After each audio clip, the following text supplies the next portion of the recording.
আমি এটুকু বলবো যে আসলে যে পণ্যমূল্য বিষয়টা এমন হয়, সাধারণত ধরা হয় যে সরবরাহ কম থাকলে দাম বাড়ে, কিন্তু এখানে দেখা যাচ্ছে সরবরাহ ঠিকই আছে কিন্তু দাম বাড়ছে।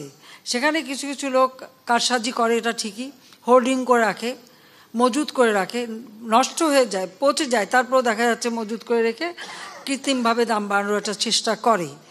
এ বিষয়টা কিন্তু আমাদের নজরে এসেছে।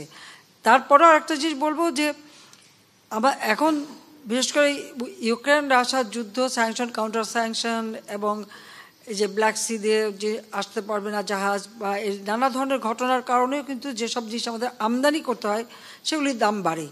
তো সঙ্গে সঙ্গে আমরা কিন্তু বিকল্প পদক্ষেপ আমরা নেই। আমরা আমাদের দেশের মানুষের যাতে কষ্ট না হয় তার জন্য যা যা করা আমরা করি, এবং সেই সাথে আমি যেটা সকলকে সবসময় আহ্বান করেছি যে 1 ইঞ্চি জমিও যেন অনাবাদি না থাকে, যে আমাদের খাদ্যের অভাবটা যেন কখনো না হয়, সেটাই আমরা দেখতে চাচ্ছি, সেটা আমরা করি।